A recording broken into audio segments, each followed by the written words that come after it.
wake me up to another good morning. Time to go. Are you ready to explore God's wild and wonderful world? Welcome to the Nat Theo podcast. I'm your host, Eryn. I'm a certified master naturalist, Bible teacher, and author, and I am so excited to dive into God's written word, the Bible, and his created world with you.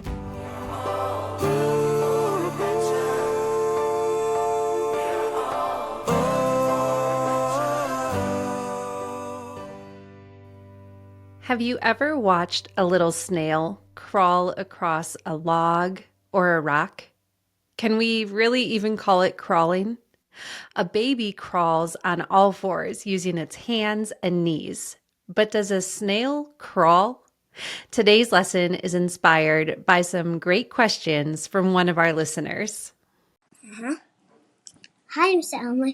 I am Jax. I'm 4 years old, and I want to know how snails make slime, why snails make slime, and I want to know how snails breathe and why they have a cell.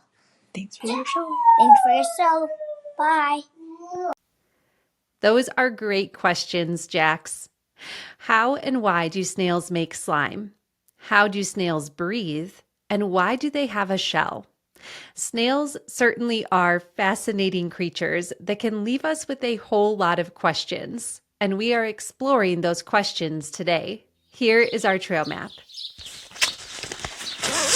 Are you ready? We are going to discover what is a snail, and is a snail born with a shell? Why do snails make slime? And how does God help us have a shield of protection? Before we hit the trail, let's thank our sponsors who made this lesson possible, including the Science Dilemma. Let me ask you this. Has learning about nature and science helped to strengthen your faith? It has been huge for my own journey. That's why I'm thrilled to share the Science Dilemma, a supplemental curriculum for middle and high school students that connects what we see in nature with evidence for a creator. The Science Dilemma is packed with engaging man-on-the-street interviews, eye-catching animations, and conversations with renowned scientists. Parents, if you have middle or high school students, I highly recommend the Science Dilemma. My kids and I loved it. Equip your kids with solid reasons for what they believe through the Origin series, accompanying curriculum resources, and podcast. Use the code NAT25. That's NAT25 to save 25% at the link in our show notes. Did you know that every time you measure, count, or trace the shape of something in nature, you are using math? Math is a very important part of nature study and science. With CTC Math, you can learn math skills at your own pace through easy-to-understand lessons that make tough math problems simpler.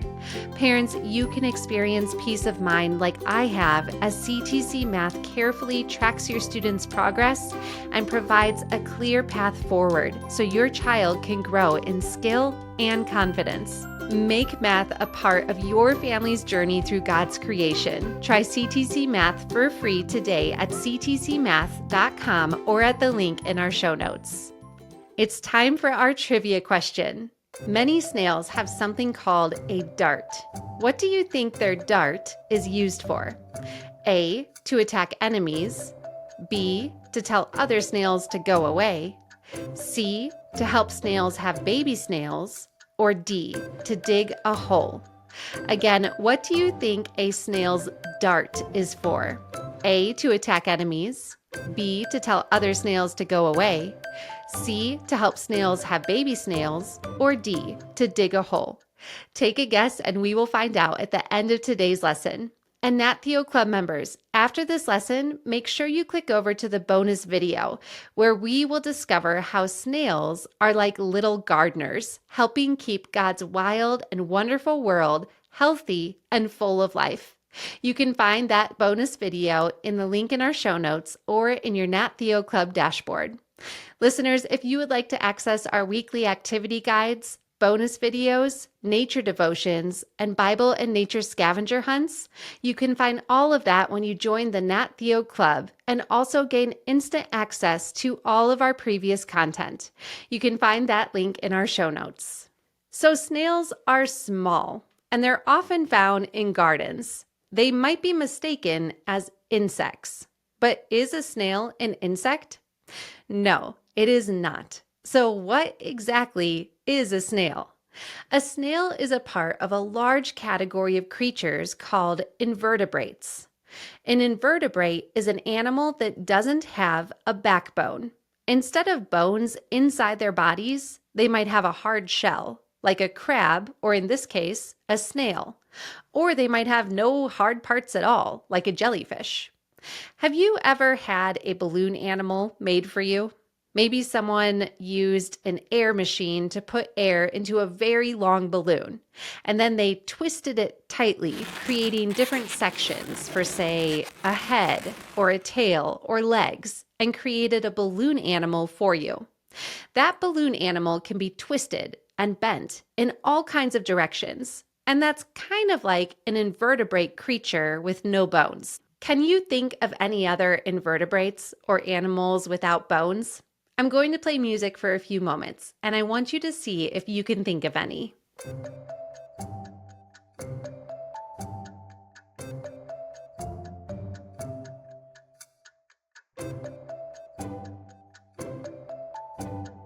Were you able to think of any other invertebrates?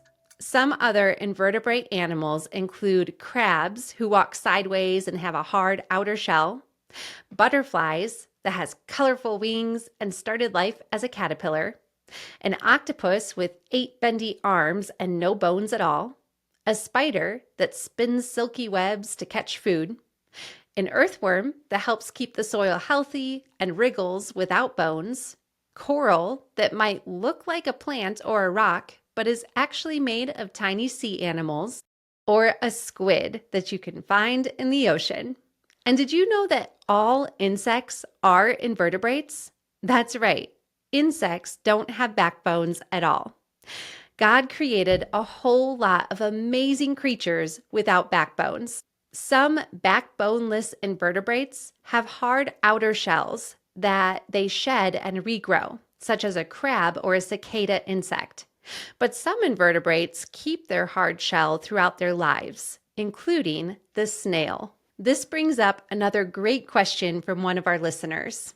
Hi, my name is Nora, and I live in Washington State, and I'm 7 years old. I have a question for you. How are shells made? That is a wonderful question, Nora. How are shells made? Whether it's a shell you find on a beach or a snail's shell, they are made in a similar way. God designed snails and other shell-making creatures with a special organ or part of their bodies called a mantle. Using its mantle organ, a snail creates its shell layer by layer. But how does this work? When you make something, you need materials or ingredients, right? Say you are making a painting. You most likely need paints and a paintbrush and canvas or paper. Or what do you need to bake a cake? Probably flour, eggs, sugar, vanilla, and oil. A snail needs a special material to make its shell, and that material is called calcium carbonate. Calcium carbonate is a mineral or a material from nature found in things such as animal shells, eggshells, chalk, and limestone. Snails get the calcium carbonate they need from what they eat, which is mostly decaying leaves, wood, or soil. Their mantle organ uses the calcium carbonate to form layer after layer of their shell. The shell grows new layers on the rim, or at that opening where we see the snail's body, so that the shell can keep getting larger as the snail grows. A baby snail hatches from an egg, and it already has a tiny soft shell. As that baby snail eats, it gets calcium carbonate to help its shell harden and grow. All this talk about baby snails might bring up another question. How do snails make baby snails? Many snails make babies in a different way than many other animals do. Some types of snails don't even need a mate or a partner. This brings up another great question from one of our listeners. Hi, my name is Grace. I'm 9 years old and I am from Canada. My question is, some animals can be either male or female. Why? Why would God create animals in such a way? That is a great question, Grace. Why are some animals both male and female? It's true that there are some creatures that have both female parts and male parts in their bodies. Many types of snails are designed this way. In science, a creature made with both female parts and male parts is called a hermaphrodite. Now, this might seem strange to us, but it is a unique design that God gave to some creatures so that they can reproduce and make more of their own kind. And it's more common in nature than we might think. You see, most flowers have both female parts and male parts, and that is how many flowers are able to produce many more flowers. Some creatures that are designed this way, they don't need a mate or a partner to reproduce. But even those creatures, they can still have a mate or a partner, which can help with laying healthier eggs with more genetic diversity. When God created animals, He created them to produce more and make more of their own kind. Genesis 1:25 says, "So God made the wild animals, the tame animals, and all the small crawling animals to produce more of their own kind. God saw that this was good." So this unique design is one way God made some creatures to reproduce well, so that we can have more of those creatures on earth. However, we know from Scripture that humans are created very differently from animals. We are made in God's image and have an eternal soul, so we can have a relationship with God. God made humans either male or female, distinct and special. Genesis 1:27 says, "So God created human beings in His image. In the image of God, He created them. He created them male and female." God created humans for strong relationships, to have a relationship with God and to have meaningful relationships with other humans. In God's special design of male and female humans, we can have a deep connection with each other, like when a man and woman get married. They experience something much deeper than animals do, and that is a very special gift from God.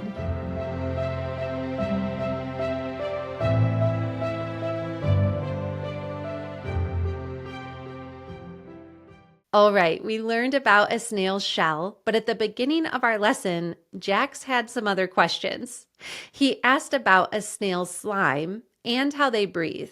So let's look next at a snail's special slime. If you watch a snail closely, you might see behind it a trail of sticky, see-through, shiny slime. Snails use their slime in many helpful ways. One way slime helps a snail is to get around. You might have noticed that a snail does not have legs, but it does have one big foot. A snail's foot is the big, flat, soft part on the bottom of its body that it uses to move around on. It looks very different from our feet, that's for certain, but a snail's foot helps them get where they need to go, just like our feet help us get where we need to go. At the front of the snail's foot is a special body part called a suprapedal gland. A snail's suprapedal gland creates the snail's slime, which is also called mucus. A snail's mucus is thick, slippery fluid made mostly of water, proteins, and special sugars. This special slime or mucus helps protect the snail's foot as it glides over rough surfaces. The slime also helps keep the snail wet. And this is important because a snail's body is around 80% water, which means that a snail is mostly water. Slime helps protect them from drying out. A snail's mucus also helps them stick to surfaces. Have you noticed how a snail can glide up something like a tree or a beam, or even hang beneath something like from the bottom of a table? This is all thanks to their sticky slime. Listeners, this is super cool. Listen closely. God designed a snail's slime so well that it can change its stickiness so the snail can use it in different ways. Their slime can be sticky and gripping. So when the snail wants to hold on to something, such as a rock or a wall, the proteins in the slime link together in a tight network, making it thick and sticky. This helps the snail cling even when upside down. A snail can also change its slime to be slippery. When a snail wants to let go, it changes the way it moves its big foot muscle and changes the water content in the slime. This loosens that protein network, turning the slime more watery and slippery so the snail can slide away. It's like their slime can switch between super glue and slip and slide mode, all controlled by the snail. Scientists have even developed a super strong super glue inspired by a snail's smartly designed mucus. The snail can change their slime in another way that's very cool. They can make their slime solid to create a protective wall to their shell. This protective wall is called an epiphragm, and here is how a snail makes it. When a snail needs to rest for a long time, maybe during winter, or when it's hot and dry out, or if it's hiding from danger, it goes inside its shell. Then it changes its slime from watery and slippery to solid and strong. First, the snail makes an extra thick mucus. Some species of snails will also add that calcium carbonate material that we learned about. Remember, calcium carbonate helps the snail grow and harden its shell. In this case, it can also harden their mucus. The slime hardens into a thin, solid layer, almost like making a tiny wall. This wall seals off the opening to the shell, keeping the snail's body moist and safe inside. It even has a small hole through that wall so that the snail can breathe when inside. It's basically a snail's built-in wall or armor to keep it safe. That little breathing hole through the wall, it brings up the final question from Jax. How does a snail breathe? A snail breathes using one small hole on the side of its body called a pneumostome. The pneumostome is a small opening on the side of a snail's body that lets air in and out. I have seen this on slugs, which also have a pneumostome breathing hole. If you watch closely, you can see the pneumostome open and close, letting air in and out. The air goes in through the hole and kind of washes over the snail's lungs, which are inside, letting the snail get the oxygen it needs to live. God designed snails in so many incredible ways to live and thrive and have more baby snails, which is important because snails have very important jobs in God's creation. Nat Theo Club members, make sure to click over to the bonus video to learn about those special jobs that a snail has and how they act as little gardeners.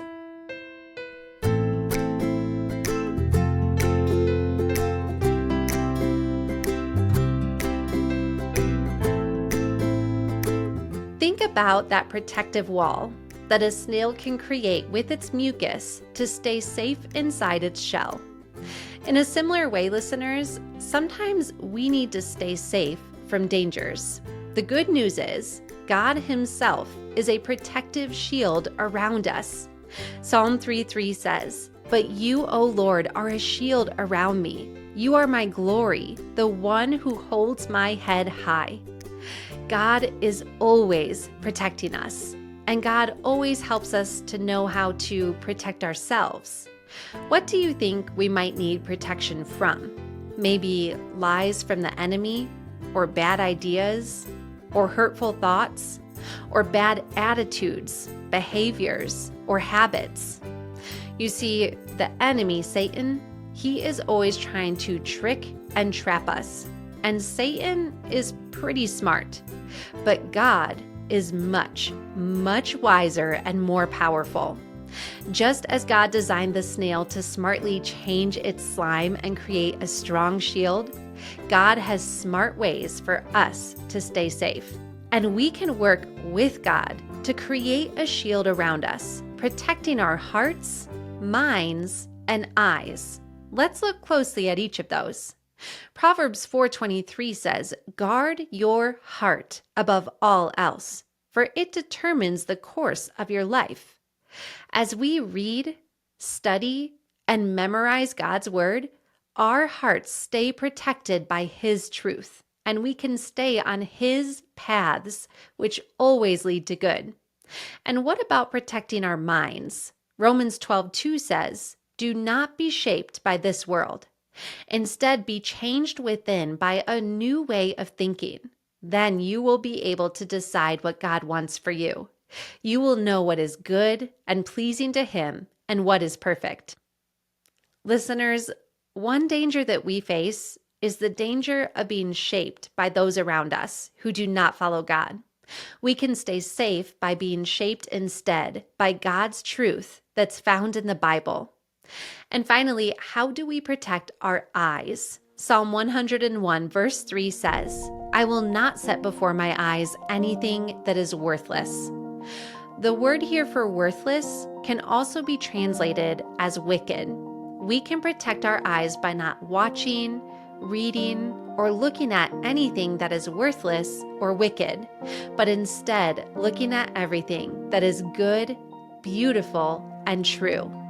Why not practice that today by going out on a nature walk and looking for snails and thinking about all the wonderful ways that God has designed them?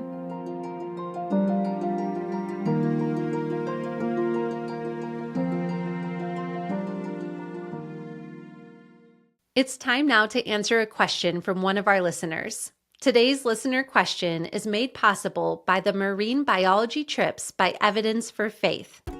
Have you ever wondered what it's like to be a real marine biologist? Imagine exploring coral reefs, studying sea creatures up close, and learning under the warm Florida sunshine, all while growing in faith. For over 30 years, Michael and Denise Lane have been taking students to the Florida Keys for an unforgettable Evidence for Faith marine biology trip. My husband actually attended this trip when he was in high school, and he still talks about it being one of his favorite memories and how it grew his faith in amazing ways. Each day of this trip is packed with hands-on research, small group learning, worship, and Bible study. High school students can learn more and register at evidenceforfaith.org/marine-biology or at the link in our show notes. Here is today's question. Hi, I'm Toby, and I'm 6 years old. I want to know how pufferfishes puff up. That is a great question, Toby. How do pufferfish puff up? Pufferfish are amazing creatures. They can gulp water into their stomach, and each gulp makes their body grow bigger and rounder. Their stomach is like a storage container for water. Pufferfish can also gulp air to puff up, especially if they are caught by a fisherman or brought up into the air above the water's surface. God gave pufferfish this amazing defense strategy to keep them safe from predators who might want to eat them. Not only can they puff up, but they can also create toxin in their bodies that makes predators think twice before gulping them up for their next meal. If you'd like to learn more about amazing pufferfish, make sure to listen to Lesson 71 on Nat Theo. Thanks for your great question, Toby. Stay curious about God's wild and wonderful world. And Nat Theo Club members, make sure after this lesson to click over to the bonus video to learn how snails are like little gardeners helping to protect and care for God's creation. You can find that bonus video in the show notes or in your Nat Theo Club dashboard. It's time to answer our trivia question. Many snails have something called a dart. What do you think their dart is used for? A, to attack enemies. B, to tell other snails to go away. C, to help snails have baby snails, or D, to dig a hole? The answer is C, to help snails have baby snails. As we learned, even snails that are designed with both female parts and male parts in their bodies, they often still have a mate, which can lead to healthier babies and more genetic diversity. And get this, the dart they use is called a love dart. Now, it isn't like a blowgun dart or a bow and arrow. Instead, one snail will gently shoot out some mucus with special chemicals that can help the snails have a better chance at having healthier babies. It's just one more way that God smartly designed snails to make more wonderful snails. Now it's your turn to explore. Go look for snails. Search around or beneath logs or rocks. Can you find snails with different size shells? Or can you find a snail clinging to a surface using its slime? Observe how it uses its slime to get where it needs to go. Thank you so much for listening. If you enjoyed this lesson on snails, please take a moment to send it to a friend. And subscribe, rate, and review Nat Theo wherever you listen. Until next time, keep exploring God's wild and wonderful world. We are all loved.